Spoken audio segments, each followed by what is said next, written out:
ओम शांति। अव्यक्त बाप दादा के 27/3/2022 के महावाक्य हैं, रिवाइज हैं 7/3/90। बाबा ने इसमें रूलिंग और कंट्रोलिंग पावर के विषय में स्पष्ट किया है। जो अपने इंद्रियां हैं, सबसे पहले सूक्ष्म इंद्रियां हैं मन, बुद्धि और संस्कार। तो बाबा ने कहा मन, बुद्धि, संस्कार पर कंट्रोल है, कंट्रोलिंग पावर आपके अंदर है, रूलिंग पावर है। फिर यह है फिजिकल कर्म इंद्रियां, देखना, सुनना, बोलना। कौन देखती है? आत्मा ही देखती है। मगर जो बातें हम चाहते नहीं करना, वो बातें कर लेते हैं। जो बातें सुनना नहीं चाहते सुन लेते हैं, देखना नहीं चाहते देख लेते हैं। एक्चुअली तो ये कर्म इंद्रियां हमारे कंट्रोल में होनी चाहिए, मुझ आत्मा के। लेकिन अगर कंट्रोल में नहीं, सुनते, देखते, बोलते हैं, तो माना अभी तक भी हमारी कर्म इंद्रियां आउट ऑफ कंट्रोल हैं। तो उसके लिए ही बाबा ने कहा जब तक स्वराज्य अधिकारी नहीं बने तो विश्व राज्य अधिकारी कैसे बनेंगे। तो संगम युग पर बाबा बच्चों को स्वराज्य अधिकारी बना रहे हैं। स्व मीन्स आत्मा। और जो दो शब्दों में बाबा ने कहा कंट्रोलिंग एंड रूलिंग पावर। तो सुनते हैं, हेडिंग है मुरली की, रूलिंग तथा कंट्रोलिंग पावर से स्वराज्य की प्राप्ति। आज बच्चों के स्नेही बाप दादा हर एक बच्चे को विशेष दो बातों में चेक कर रहे थे। स्नेही का प्रत्यक्ष स्वरूप बच्चों को संपन्न और संपूर्ण बनाना है। हर एक में रूलिंग पावर और कंट्रोलिंग पावर कहाँ तक आई है, आज ये देख रहे थे। जैसे शरीर की स्थूल कर्म इंद्रियां आत्मा के कंट्रोल से चलती हैं, जब चाहें, जैसे चाहें और जहाँ चाहें वैसे चला सकते हैं और चलाते रहते हैं। कंट्रोलिंग पावर भी है, जैसे हाथ पाँव स्थूल शक्तियाँ हैं, ऐसे मन, बुद्धि, संस्कार आत्मा की सूक्ष्म शक्तियाँ हैं। सूक्ष्म शक्तियों के ऊपर कंट्रोल करने की पावर, अर्थात मन बुद्धि को, संस्कारों को जब चाहें, जहाँ चाहें, जैसे चाहें, जितना समय चाहें, ऐसी कंट्रोलिंग पावर, रूलिंग पावर आई है। पूछें सब अपने आप से कि ये मेरे मन में, बुद्धि में, संस्कारों में जब चाहूँ, जहाँ चाहूँ, जैसे चाहूँ, वो कंट्रोलिंग पावर आई है। क्योंकि इस ब्राह्मण जीवन में मास्टर ऑलमाइटी अथॉरिटी बनते हो। इस समय की प्राप्ति सारा कल्प राज्य रूप में, पुजारी के रूप में चलती रहती है। जितना ही आधा कल्प विश्व की राज्य सत्ता प्राप्त करते हो, उस अनुसार ही जितना शक्तिशाली राज्य पद व पूज्य पद मिलता है, उतना ही भक्ति मार्ग में भी श्रेष्ठ पुजारी बनते हो। भक्ति में भी श्रेष्ठ आत्मा की मन, बुद्धि, संस्कारों के ऊपर कंट्रोलिंग पावर रहती है। भक्तों में भी नंबरवार शक्तिशाली भक्त बनते हैं। अर्थात जिस इष्ट की भक्ति करना चाहें, जितना समय चाहें, जिस विधि से करना चाहें, ऐसी भक्ति का फल, भक्ति की विधि प्रमाण, संतुष्टता, एकाग्रता, शक्ति और खुशी को प्राप्त करते हैं। लेकिन राज्य पद और भक्ति की शक्ति की प्राप्ति का आधार यह ब्राह्मण जन्म है। राज्य पद और भक्ति में हम शक्तिशाली बने, उसका आधार ब्राह्मण जन्म है। तो इस संगम युग का छोटा सा एक जन्म सारे कल्प के सर्व जन्मों का आधार है। जैसे राज्य करने में विशेष बनते हो, वैसे ही भक्त भी विशेष बनते हो, साधारण नहीं। भक्त माला वाले भक्त अलग हैं, लेकिन आप आपे ही पूज्य, आपे ही पुजारी। आत्माओं की भक्ति भी विशेष है। तो आज बाप दादा बच्चों के इस मूल आधार जन्म को देख रहे थे। पूरे कल्प की शूटिंग संगम युग पर होती है। तो आधार इसलिए बाबा ने कहा ये ब्राह्मण जीवन है। सदा ये स्मृति रहे कि पूरे कल्प की शूटिंग हो रही है। और जब शूटिंग होती है मनुष्य को, जो वो हीरो एक्टर होते हैं, कितना अपने ऊपर ध्यान रहता है। तो हम भी पूरे 5000 वर्ष की शूटिंग संगम युग पर कर रहे हैं। तो कितना कितना अटेंशन हमको अपने ऊपर रखना चाहिए। आदि से अंत तक ब्राह्मण जीवन में रूलिंग पावर, कंट्रोलिंग पावर सदा और कितनी परसेंटेज में रही, इसमें भी पहले अपने ही सूक्ष्म शक्तियों की रिजल्ट को चेक करो। बताइए ना, सूक्ष्म शक्तियाँ कौन सी? मन, बुद्धि और संस्कार। उनको पहले चेक करो, रिजल्ट में क्या दिखाई देता है। इन विशेष 3 शक्तियों मन, बुद्धि, संस्कार पर कंट्रोल हो तो इसको ही स्व राज्य अधिकारी कहा जाता है। तो यह सूक्ष्म शक्तियां स्थूल कर्म इंद्रियों को संयम और नियम में चला सकती हैं। रिजल्ट क्या देखी? जब जहाँ और जैसे, इन तीनों बातों में अभी यथाशक्ति हैं, सर्वशक्ति नहीं है, लेकिन यथाशक्ति, जिसको डबल विदेशी अपनी भाषा में समथिंग अक्सर यूज करते हैं। तो इसको ऑलमाइटी अथॉरिटी कहेंगे? पूछ रहे हैं बाप दादा, पूछो अपने आप से। मास्टर ऑलमाइटी अथॉरिटी हैं हम, तो अगर यथाशक्ति है, यथा योग्य है, तो ऑलमाइटी अथॉरिटी कहेंगे? माइटी तो है लेकिन ऑल है, माना सर्व कर्म इंद्रियों पर कंट्रोलिंग पावर है, मन बुद्धि सहित। वास्तव में इसको ही ब्राह्मण जीवन का फाउंडेशन कहा जाता है। जिसका जितना स्व पर राज्य है, अर्थात स्व को चलने और सर्व को चलाने की विधि आती है, वही नंबर आगे लेता है। इस फाउंडेशन में अगर यथाशक्ति है तो ऑटोमेटिकली पीछे नंबर हो जाता है। जिसको स्वयं को चलाने और चलना आता है वो दूसरों को भी सहज चला सकता है, अर्थात हैंडलिंग पावर आ जाती है। फिर दूसरे को हैंडल करने के लिए हैंडलिंग पावर नहीं चाहिए। स्व को हैंडल करना आ गया, दूसरे आप पे ही चलेंगे।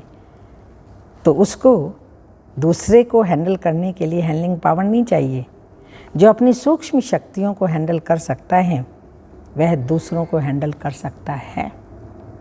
तो स्व के ऊपर कंट्रोलिंग पावर,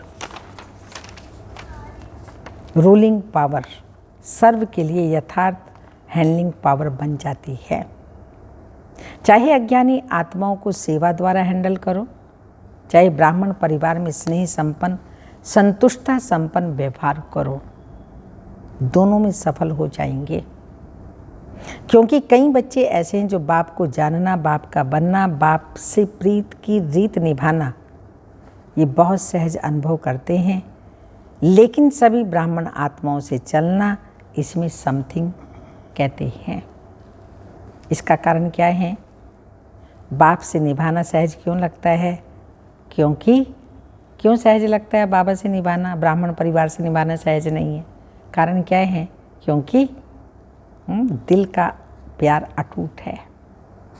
प्यार से निभाना सहज होता है। जिससे प्यार होता है उसका कुछ शिक्षा का इशारा मिलना भी प्यारा लगता है।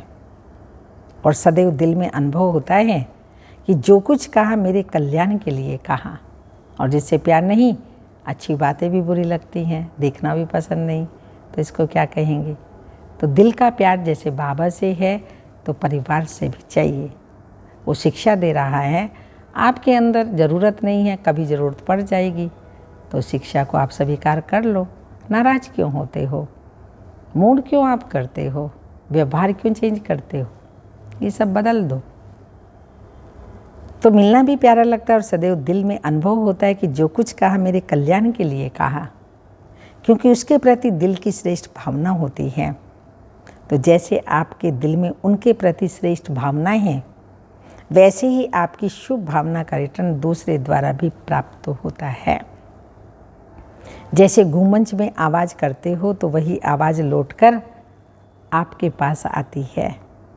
तो जैसे बाप के प्रति अटूट, अखंड, अटल प्यार है, श्रेष्ठ भावनाएं हैं, निश्चय है, ऐसे ब्राह्मण आत्माएं नंबरवार होते हुए भी आत्मिक प्यार अटूट, अखंड है। पूछें अपने आप से, वैरायटी चलन, उसकी चलन एक जैसी हमारे जैसे हो जाए नहीं, वैरायटी चलन, वैरायटी संस्कार देखकर प्यार करते हैं तो वह अटूट, अखंड नहीं होता। किसी भी आत्मा के अपने प्रति व दूसरों के प्रति चलन अर्थात चरित्र व संस्कार दिल पसंद नहीं होंगे तो प्यार की परसेंटेज कम हो जाती है। लेकिन आत्मा का श्रेष्ठ, आत्मा के भाव से आत्मिक प्यार, उसमें परसेंटेज नहीं होती। कैसे भी संस्कार हो, चलन हो, लेकिन ब्राह्मण आत्माओं का सारे कल्प में अटूट संबंध है, ईश्वरीय परिवार है। बाप ने हर आत्मा को विशेष चुन करके ईश्वरीय परिवार में लाया है। अपने आप नहीं आए हैं, बाप ने लाया है, ये याद रहे। ये अपने आप नहीं आए, इनको बाप ने लाया है। तो बाप को सामने रखने से हर आत्मा से भी आत्मिक अटूट प्यार हो जाता है। किसी भी आत्मा की कोई बात आपको पसंद नहीं आती, तभी प्यार में अंतर आता है। उस समय बुद्धि में यही याद रखो, इस आत्मा को क्या याद रखो, इस आत्मा को बाप ने पसंद किया, अथवा कोई विशेषता है तब बाप ने पसंद किया। शुरू से बाप दादा बच्चों को ये सुनाते रहते हैं कि मानो 36 गुणों में से किसी में 35 गुण नहीं हैं, लेकिन एक गुण भी विशेष है, तब बाप ने उसको पसंद किया है। बाप ने उनके 35 अवगुण देखे व एक गुण देखा। क्या देखा? सबसे बड़े से बड़ा गुण कौन सा हुआ? सबसे बड़े से बड़ा गुण व विशेषता बाप को पहचानने की बुद्धि, बाप के बनने की हिम्मत, बाप से प्यार करने की विधि, जो सारे कल्प में धर्म पिताओं में से जितने भी धर्म पिता आदि उनमें भी नहीं थी, राज्य नेताओं में भी नहीं, धनवानों में भी नहीं, लेकिन उस आत्मा में है। बाप को पहचान लिया, उसका बन गई। बाप आप सबसे पूछते हैं कि आप जब बाप के पास आए तो क्या गुण संपन्न होके आए थे? बाप ने आपकी कमजोरियों को देखा क्या? पूछें। बाबा ने हमारी कमजोरियों को देखा, हिम्मत बढ़ाई ना कि आप ही मेरे थे और सदा बनेंगे, तो फॉलो फादर करो ना। जब विशेष आत्मा समझ किसी को देखेंगे, संबंध संपर्क में आएंगे, तो बाप को सामने रखने से आत्मा में स्वतः ही आत्मिक प्यार इमर्ज हो जाता है। आपके स्नेह से सर्व के स्नेही बन जाएंगे और आत्मिक स्नेह से सदा सभी द्वारा, आत्मिक स्नेह से सभी के द्वारा सद्भावना, सहयोग की भावना स्वतः ही आपके प्रति दुआओं की रूप में प्राप्त होगी। इसको कहते हैं रूहानी यथार्थ श्रेष्ठ हैंडलिंग। बाप दादा आज मुस्कुरा रहे थे। बच्चों में 3 शब्दों के कारण कंट्रोलिंग पावर, रूलिंग पावर कम हो जाती है। वो 3 शब्द कौन से हैं? क्यों, क्या, चाहिए। क्यों, क्या, चाहिए।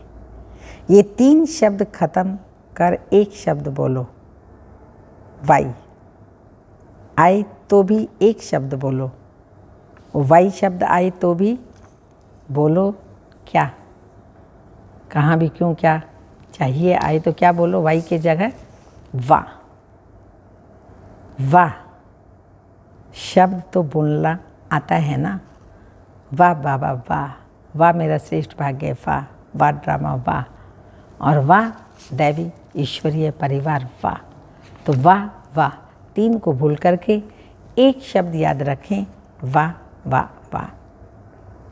तो वाह बाबा, वाह मैं और वाह ड्रामा, सिर्फ वाह बोलो। तो यह 3 शब्द खत्म हो जाएंगे।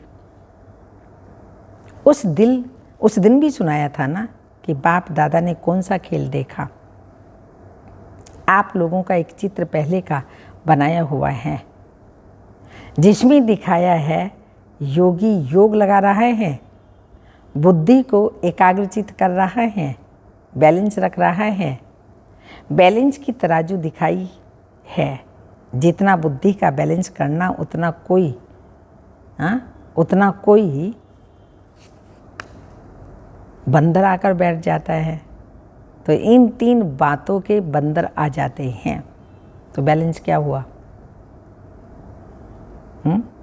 हलचल हो जाएगी। बैलेंस हो गया, हलचल हो जाएगी, बैलेंस नहीं रहेगा। इन 3 बातों के बंदर आ जाते हैं तो बैलेंस क्या होगा? हलचल हो जाएगी ना, तो बैलेंस नहीं रहेगा। तो यह 3 शब्द बैलेंस को समाप्त कर देते हैं, बुद्धि को नचाने लगते हैं।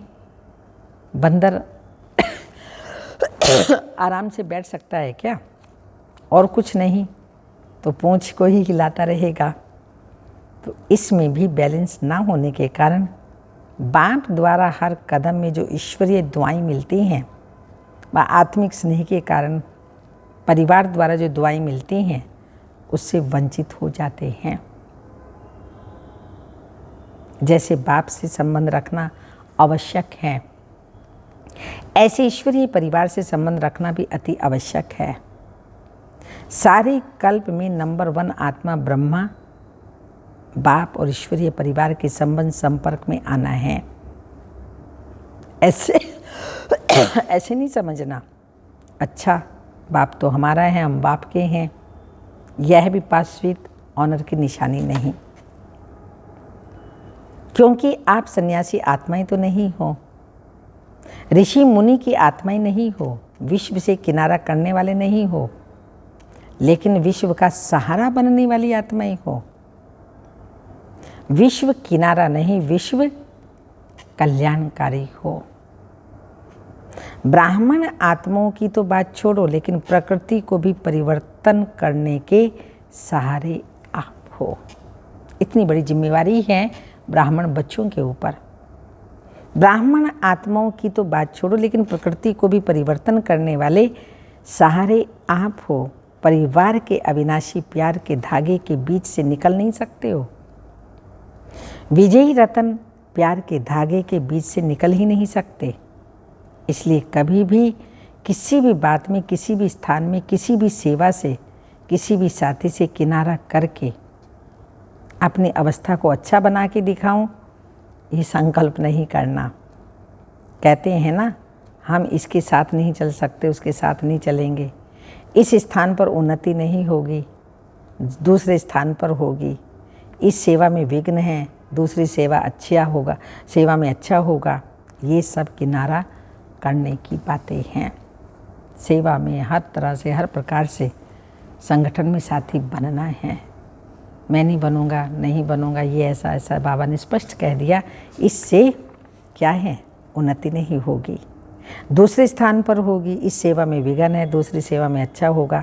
ये सब किनारा करने की बातें हैं। अगर एक बार ये आदत अपने में डाली तो ये आदत आपको कहाँ भी टिकने नहीं देगी। कहाँ भी जाएंगे कहीं ना कहीं और कोई ना कोई हिसाब किताब निकल आएंगे। पर मेरा ही संस्कार ऐसा है, मैं ही नहीं चल पाऊंगी, तो किनारा कर लिया। तो इसलिए स्थान बदलने से स्थिति ठीक नहीं होगी। स्थान वही हो, लेकिन अपनी स्थिति को स्व स्थिति बनाना है तो मेरी स्थिति ठीक हो जाएगी। संगठन में रहने की भी बहुत बड़ी कला है, इस कला को भी तो सीखें। तो बाबा ने कहा अगर एक बार आदत अपने में डाली तो ये आदत आपको कहाँ भी टिकने नहीं देगी, बुद्धि को एकाग्र रहने नहीं देगी, क्योंकि बुद्धि को बदलने की आदत पड़ गई, यह भी कमजोरी गिनी जाएगी, उन्नति नहीं गिनी जाएगी। सदैव अपने में शुभ उम्मीदें रखो, स्वयं में शुभ उम्मीदें रखो, ना उम्मीद नहीं बनो। जैसे बाप ने हर बच्चे को शुभ उम्मीदें रखी बच्चों में, कैसे भी बाप लास्ट नंबर से भी कभी दिल शिकस्त नहीं बने। सदा ही उम्मीद रखी, तो आप भी ना अपने से, ना दूसरों से, ना सेवा में, ना उम्मीद, दिल शिकस्त नहीं बनो। दिल शाह बनो, शाह माना फ्राक दिल, सदा बड़ी दिल। कोई भी कमज़ोर संस्कार नहीं धारण कर लो, कोई भी किसी भी प्रकार का कमज़ोर संस्कार ना हो। माया भिन्न भिन्न रूपों से कमज़ोर बनाने का प्रयास करती है, लेकिन आप माया के भी नॉलेजफुल हो ना, कि अधूरी नॉलेज है। यह भी याद रखो कि माया नए नए रूपों से आती है, पुराने रूप में नहीं, क्योंकि वह भी जानती है कि यह पहचान लेंगे। बात वही होती है, लेकिन रूप नया धारण कर लेती है। समझा? अच्छा, टीचर्स माया के नॉलेजफुल हो, सिर्फ नॉलेज नहीं लेकिन नॉलेजफुल हो। बाप को पहचान लिया, सिर्फ ये नहीं सोचो माया को भी पहचानना है। अभी बंधन में बंध गई हो, वह कठिन लगता है। मीठा बंधन लगता है या थोड़ा मुश्किल भी लगता है? क्या लगता है? सोचते हो यहाँ तो बहुत मरना पड़ता है या मरना पड़ेगा। बाप के बन गए, अब फिर यह भी करना है, ये भी करना है। कहाँ तक करेंगे? अगर यह पता होता तो आते ही नहीं। सोच लेते हैं, बोल भी देते हैं, बहुत सी कन्याएं ऐसे बोल देती हैं। ऐसा सोच चलता है। जहाँ प्यार है वहाँ कोई मुश्किल नहीं। कोई भी बात में, किसी भी बात में प्यार है तो मुश्किल नहीं। मनुष्य के लिए एवरीथिंग पॉसिबल, कोई बात मुश्किल नहीं। पतंगा भी समय पर कुर्बान हो जाता है। तो आप श्रेष्ठ आत्माएं परमात्मा प्यार के पीछे मुश्किल अनुभव कर सकती हो क्या? नहीं कर सकते हैं ना। जब परमाना कुर्बान हो सकता है तो आप क्या नहीं कर सकती हैं। जिस घड़ी मुश्किल अनुभव होता है, क्या करें? जिस घड़ी कोई भी बात मुश्किल लगती है तो क्या करें? तो ज़रूर प्यार की परसेंटेज में अंतर आ जाता है। समझ लो मेरा बाबा से या परिवार से प्यार कम है, इसलिए मुझे मुश्किल लग रहा है, बाकी सब सहज है। इसलिए कुछ समय मुश्किल लगता है। अगर होए ही मुश्किल तो सदा मुश्किल लगना चाहिए। कभी कभी क्यों मुश्किल लगता है? परमात्मा और आपके बीच में कोई बात आ जाती है, माया आ जाती है ना, तो मुश्किल लगता है। बाकी मेरे और बाप के बीच में तीसरा कोई माया का काम ही नहीं आने का, इसलिए मुश्किल हो जाता है और परसेंटेज में फर्क पड़ जाता है। वह बीच से निकाल दो तो फिर सहज हो जाए माया को, और जो परसेंटेज कोई भी प्रकार की आती है इसको बीच से निकाल दो तो सहज हो जाए। बाप दादा सदा कहते हैं टीचर्स के लिए, क्या कहते हैं बाबा? सदा कहते हैं टीचर्स अर्थात सदा स्वयं हिम्मत में रहने वाली और दूसरों को भी हिम्मत देने के निमित्त बनने वाले। नहीं तो टीचर बने ही क्यों हो? किस लिए बने हैं? औरों को टीचर माना दूसरों को समझाने वाले, दूसरों को भी आगे बढ़ाने वाले। टीचर माना ही स्टूडेंट के निमित्त हैं। कमज़ोर को हिम्मत दे, आगे बढ़ाने की सेवा के निमित्त हो। सफल टीचर की पहली निशानी यह होगी। कौन सी? सफल टीचर की पहली निशानी कौन सी होगी? वो कभी हिम्मतहीन नहीं बनेगी। जो खुद हिम्मत में रहता है वो दूसरों को भी हिम्मत जरूर देता है। खुद में ही हिम्मत कम होगी तो दूसरों को भी नहीं दे सकेंगे। हिम्मते बच्चे मत दे बाप। सदा याद रखें, ऐ दिल तुझे कसम है हिम्मत ना हारना, दिन जिंदगी के जैसे भी आई हंसकर गुजारना। और हम तो संगम युग पर हैं। माया आएगी, विघ्न आएंगे। क्यों आते हैं? विघ्न विनाशक बनाने के लिए। तूफान आते हैं तोहफा देने के लिए, परीक्षाएं आती हैं शिक्षा देने के लिए। इन सब बातों से हमको सीखना है और सीख करके आगे बढ़ना है। हिम्मत का कदम हमारा एक होता है और बाबा की 1000 गुना हमें मदद मिलती है। तो कोई भी मुश्किल आए, कोई भी परेशानी आए, तो बाबा ने कहा बाप को सामने देखो, तो ना दिल शिकस्त होंगे, ना हिम्मतहीन होंगे, आगे बढ़ते रहेंगे और बढ़ाते रहेंगे। अच्छा, चारों ओर के हिम्मते बच्चे मददे बाप के अधिकार को अनुभव करने वाले, सदा स्वराज्य की शक्तियों को हर समय प्रमाण प्रयोग में लाने वाले, सदा बाप और सर्व आत्माओं के अटूट स्नेही, बाप और सर्व आत्माओं के अटूट स्नेही, सदा हर कार्य में संबंध संपर्क में वाह के गीत गाने वाले, ऐसे ऑलमाइटी अथॉरिटी बच्चों को बाप दादा का याद प्यार, गुड मॉर्निंग डायमंड मॉर्निंग, रूहानी बाप की रूहानी बच्चों को नमस्ते। हम रूहानी बच्चों की रूहानी माता पिता बाप दादा को याद प्यार, गुड मॉर्निंग डायमंड मॉर्निंग, ओम नमस्ते। वरदान है प्लान बुद्धिबन सेवा के प्लान्स बनाने वाले यथार्थ सेवाधारी भव। प्लेन बुद्धिबन सेवा के प्लान बनाने वाले यथार्थ सेवाधारी भव।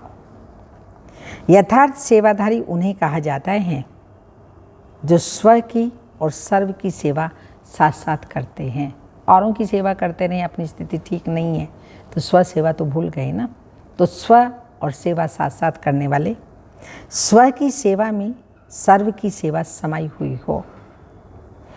ऐसे नहीं दूसरों की सेवा करो और अपनी सेवा में अलबेले हो जाओ। सेवा में सेवा और योग दोनों ही साथ साथ हों। सेवा में सेवा भी और बाबा की याद, योग दोनों साथ साथ हों। इसके लिए प्लेन बुद्धि बनकर सेवा के प्लान बनाओ। प्लेन बुद्धि अर्थात कोई भी बात बुद्धि को टच नहीं करे।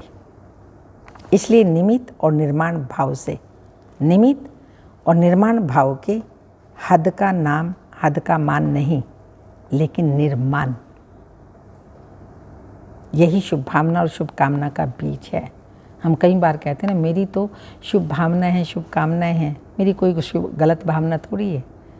पर बाबा ने आज परिभाषा बहुत सुंदर बताई, शुभ भावना और शुभकामना क्या, जिसमें निर्माणता हो, झुकना आना चाहिए। हमारी क्वीन मदर कहा करती थी, झुक झुक सिक सिक मर मर। जो झुकना जानते हैं और झुकते वही हैं। हाँ, जैसे पेड़ होता है जिस पे फल लदे हुए होते हैं वो झुकता है और बिना फल के अकड़ा हुआ होता है। तो ऐसे हमें भी झुक करके चलना अर्थात निर्माण बनना, जिसको बाबा कहते हैं निरअहंकारी। स्लोगन, ज्ञान दान के साथ साथ गुण दान करो। ज्ञान दान के साथ साथ गुण दान करो तो सफलता मिलती रहेगी। गुण दान करने से सफलता मिलती रहेगी।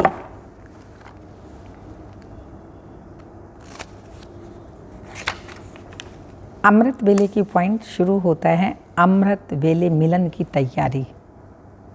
ऐसे ही बैठ जाएं सो के उठ के, पर तैयारी कौन सी हो बाबा ने बताया, अधिकारीपन का अनुभव। मैं अधिकारी आत्मा हूँ। सभी सुबह को उठते ही गुड मॉर्निंग करते हो, याद में बैठते हो। रोज़ अमृत बेले उठते ही पहले याद में बैठना अमृत बेला हुआ। आँख खुली और सेकंड में जंप लगाकर बाप के साथ बैठ जाओ। साथ के कारण जो बाप के खजाने, सो आपके खजाने अनुभव होंगे। गुणों का खजाना, शक्तियों का खजाना, समय का खजाना, दुआओं का खजाना जो बाबा ने दिए हैं वो हमारे अपने अनुभव होंगे। नॉलेज के आधार पर नहीं, नॉलेज के आधार पर तो सब खजाने हमारे पास हैं, वर्णन भी करते हैं, दूसरों को सुनाते हैं। जैसे सर्व शक्तियों का खजाना है। समय पर माया आई तो क्या मैंने माया का सामना किया? क्या किया? तो खजाना है, उसको यूज भी तो करना आना चाहिए। बैंक बैलेंस है, तिजोरी में रखा है, क्या फ़ायदा उसका? तो खजाना है, माना उसको यूज करें। तो नॉलेज के आधार पर नहीं, लेकिन प्राप्ति के आधार पर, प्राप्त करना माने यूज करना। अधिकार के तख्त पर बैठे होने के कारण अधिकारीपन का अनुभव होगा। तो बाप खुदा दोस्त के रूप में अधिकार का तख्त ऑफर कर रहे हैं। उठो और तख्त पर बैठ जाओ। थोड़े समय के अधिकार के तख्त निवासी होने से जो भी चाहो वह कर सकते हो। संगम युग का छोटा सा समय है ना। जैसे हद के राजा थोड़े समय की राजाई से क्या अधिकार नहीं लेते, अधिकार कर लेते हैं ना।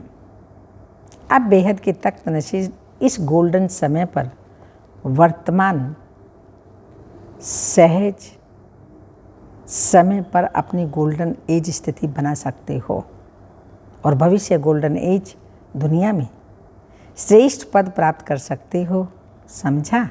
सहज पुरुषार्थ का समय और सहज साधन क्या है। सहज पुरुषार्थ का समय संगम युग और साधन है कौन सा साधन बाबा ने बताया?